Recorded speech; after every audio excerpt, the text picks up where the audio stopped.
सुप्रभात, नमस्कार।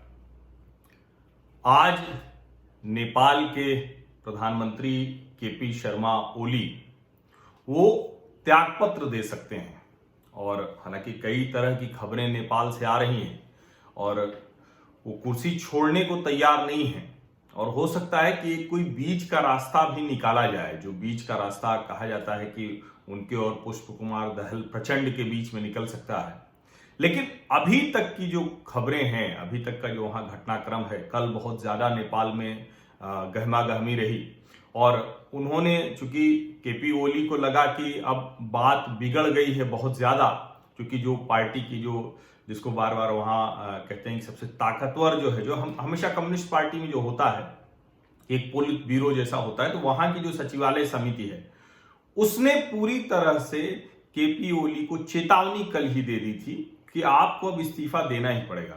और कल क्या, वो दरअसल पिछले 3 दिनों से लगातार बैठकें चल रही थी और कई बैठकों में तो केपी ओली इसीलिए नहीं आए कि जब मैं रहूंगा नहीं तो बैठक का एक तरह से जो कोरम होता है कि आप जिसके लिए बात कर रहे हैं वही नहीं होगा, तो वो बैठक टल जाएगी। लेकिन कल स्पष्ट तौर पर कहा गया, पहले परसों उनको चेतावनी दी गई, फिर कल कहा गया, और जो उनके ऊपर आरोप हैं वो भ्रष्टाचार के आरोप हों या चीन की पूरी तरह से चीन के सामने सरेंडर करना हो, ये सब तो है ही।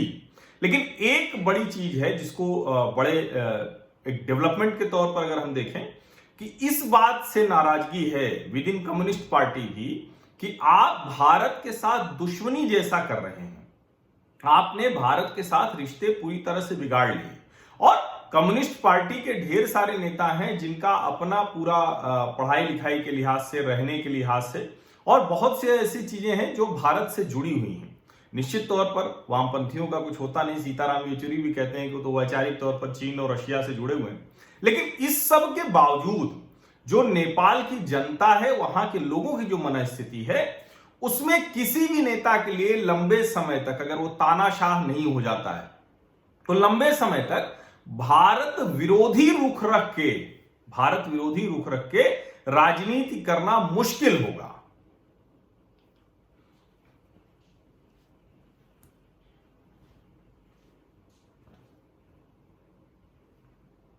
और इस बात को पुष्प कुमार दहल प्रचंड हो, माधव नेपाल हो, झलनाथ खनाल हो या पार्टी के उपाध्यक्ष वामदेव गौतम हो, इन सब लोगों ने बहुत स्पष्ट तौर पर समझा है और केपी ओली को कह रहे हैं कि आपका ये जो तानाशाही रवैया है ये हम नहीं चलने देंगे। अच्छा, दूसरा ये है कि इन सभी नेताओं को लग रहा है कि केपी ओली जिस तरह से मूव कर रहे हैं, अब वो किसी भी समय पूरी पार्टी के सारे अधिकार अपने में निहित कर सकते हैं, यानी जो डिक्टेटरशिप है वो केपी शर्मा ओली में आ सकती है। और इसको लेकर प्रचंड नेपाल और झलनाथ खनाल, वामदेव गौतम ये एकजुट हो गए हैं।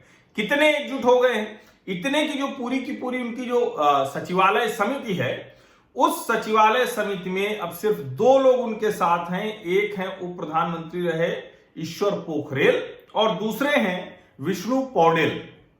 इसके अलावा पूरा का पूरा जो कहें कि नेपाल की कम्युनिस्ट पार्टी है उसके नेता ओली के खिलाफ हो गए हैं। 9 में से 6 सदस्य खिलाफ हैं, यानी 2 ये साथ में और एक तो केपी ओली है। एक और झगड़ा जो को चेयरमैन के साथ प्राइम मिनिस्टरशिप का है, तो ओली ने कल 2-3 काम किए।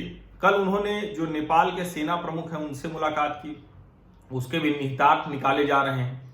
कल उन्होंने जो राष्ट्रपति हैं वहां कहा कि उनको भी लोग अस्थिर करना चाहते हैं, तो दरअसल वो एक अलग तरह की घेरेबंदी करने की कोशिश कर रहे हैं। और एक कोशिश वो ये भी कर रहे हैं कि क्या पार्टी तोड़ी जा सकती है क्या, यानी नेपाल कम्युनिस्ट पार्टी वो तोड़े और तोड़कर वो वहां कांग्रेस और दूसरी जो अपोजिशन की पार्टीज हैं उनके साथ मिलकर सरकार बनाए।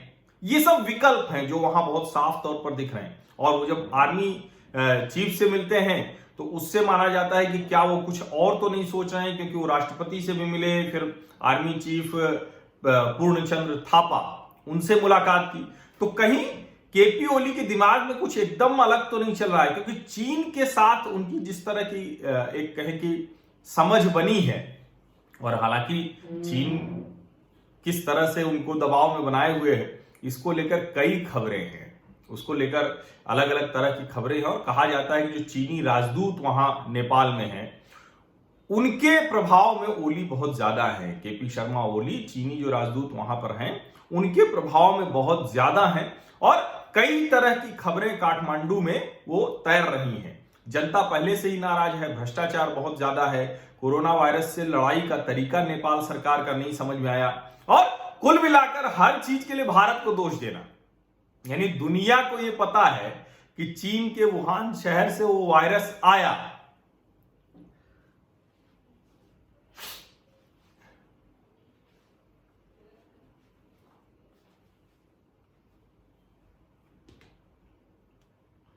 विश्व स्वास्थ्य संगठन की जो वर्ल्ड हेल्थ असेंबली हुई, जिसके अब चेयरमैन हो गए हैं डॉक्टर हर्षवर्धन, जो अपने स्वास्थ्य मंत्री हैं, उसमें सहमति के साथ एक तरह से चीन के खिलाफ, बिना चीन का नाम लिए, उस पर प्रस्ताव पास हो गया और नेपाल के प्रधानमंत्री केपी ओली वो भारत को वायरस के लिए दोषी ठहरा रहे थे। तो ऐसा नहीं है कि नेपाल की जनता और नेपाल के लोग वो इन खबरों को नहीं पढ़ते हैं। तो ये जो झूठ बोल रहे हैं, ये जो लगातार भारत के साथ विवाद करने की कोशिश कर रहे हैं, ये जो भारत के जो एक तरह से कहें कि संप्रभुता को उन्होंने चुनौती देने की कोशिश की, जो लिम्पियाधुरा, लिपुलेख और काला पानी उस इलाके को मैप में शामिल कर लिया, तो एक नेशनलिस्ट सेंटिमेंट की आड़ में वो गोलबंदी की कोशिश कर रहे हैं। लेकिन विद इन पार्टी, क्योंकि पार्टी के लोगों को लग रहा है कि अब ओली तानाशाह हो रहे हैं, वो शी जिनपिंग के दिखाए रास्ते पे चल रहे हैं, एक वो खतरा, और दूसरा जो जनता है वो पूरी तरह से इस बात से बहुत ज्यादा नाराज है कि केपी ओली लगातार भारत विरोधी रुख लेते हुए, और इसको आप समझिए, भारत और नेपाल को मैंने कल भी आप लोगों को सुबह सुबह बताया था कि जो गोरखा सैनिक हैं जो जम्मू कश्मीर में रह रहे हैं, करीब 1 लाख के आसपास हैं, उन सबको भारत नागरिकता देने जा रहा है। वो सब के सब जम्मू कश्मीर के नागरिक हो जाएंगे। जो नया जो डोमिसाइल एक्ट बना है 2020 का, तो उसमें ये सब हो जाएंगे। अब कहां ये रिश्ता और कहां वो चीन जो सिर्फ आके गांव कब्जा रहा है, चीनी पढ़ा के जमीन कब्जा कर रहा है और एक तरह से नेपाल को अपनी कॉलोनी बनाना चाह रहा है, ये बात नेपाल के लोगों को समझ में आ रही है। और अगर कोई बहुत जिसको कहते हैं कि एकदम से अलग कुछ ओली ने नहीं सोच रखा होगा, तो ओली पर ओला पड़ चुका है और आज उनको इस्तीफा देना ही पड़ेगा, कोई और रास्ता नहीं है। एक रास्ता है कि हो सकता है प्रचंड से वो मान जाए कि अच्छा आप चेयरमैनशिप संभालिए, ये जो को चेयरमैनशिप है ये खत्म करते हैं और हम प्रधानमंत्री बने रहते हैं। लेकिन उसमें भी ओली के लिए खतरा ये है कि अगर पार्टी की कमान पूरी तरह से प्रचंड के पास आ जाएगी तो कितने दिन तक उसके बाद वो प्रधानमंत्री रह जाएंगे। तो कुल मिला के बड़ी विचित्र सी स्थिति है। ओली फंस गए हैं, जिसको वो अपनी ताकत समझ रहे थे भारत से विवाद करना, वही उनके लिए सबसे बड़ी मुश्किल बन गया है और वही उनकी कुर्सी को पूरी तरह से डगमगा रहा है, जिसमें माना जा सकता है ये खबरें मतलब बहुत ज्यादा जिससे भी बात करो वो ज्यादातर यही कह रहे हैं कि आज शाम तक ओली कुर्सी से उतर जाएंगे। बहुत बहुत धन्यवाद आप सभी लोगों का। और आज सुबह मैंने कोशिश की कि 9 बजे वाला समय सुबह का, उस पर फिर ये प्रयास करते हैं। और आप लोग जो भी नए लोग जुड़े हैं, सब्सक्राइब कर लीजिए, नोटिफिकेशन वाली घंटी दबा दीजिए, जिससे आप मेरे सामाजिक परिवार के सदस्य बन जाएं और हर खबर जो जरूरी है उस पर ताजा जानकारी के लिए और उसके अलावा एक विश्लेषण के लिए, एक भारत के लिहाज से, भारतीय दृष्टिकोण के लिहाज से एक विश्लेषण आपको नियमित तौर पर मैं देता रहूंगा। साथ ही समाज में सकारात्मक बदलाव हो सके, पॉजिटिव नैरेटिव्स आगे बढ़ सकें, पॉजिटिव डिबेट आगे बढ़ सके, उसकी भी एक कोशिश मैं नियमित तौर पर करता रहता हूं। तो अगर आप हमारे चैनल से जुड़ेंगे तो उस पॉजिटिव डिबेट को आगे बढ़ाने में मददगार होंगे।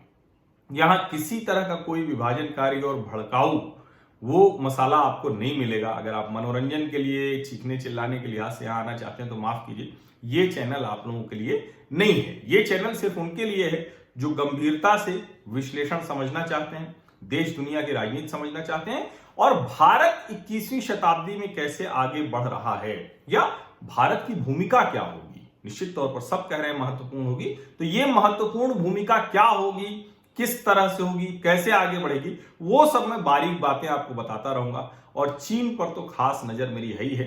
पिछले ढेर सारे वीडियोज हैं जो आप देख के समझ सकते हैं कि चीन क्या चल रहा है, वहां किस तरह की स्थितियां है, कैसे वहां लोग विद्रोह कर रहे हैं, दुनिया कैसे चीन के खिलाफ खड़ी हो रही है और भारत की तैयारी क्या है। तो ये सब आपको यहां मिलेगा, कहीं और जाने की जरूरत नहीं है। बहुत बहुत धन्यवाद। और जिन लोगों ने अभी सुबह सुबह मुझे आर्थिक सहयोग किया है उनका भी बहुत धन्यवाद। हालांकि ये मैं आपको भरोसा दिलाता हूं कि किसी भी हाल में इस चैनल को मैं बाध्यता नहीं होगी कि आप ज्वाइन करने के लिए पैसे देके आए तब इसको आप देखें। ये पूरी तरह से मुफ्त है, आप मजे से इसको देखिए, दूसरे लोगों को बढ़ाइए। वीडियो नहीं बढ़ाना चाहते हैं तो आप इसकी बातें दूसरे लोगों तक पहुंचाइए। बहुत बहुत धन्यवाद।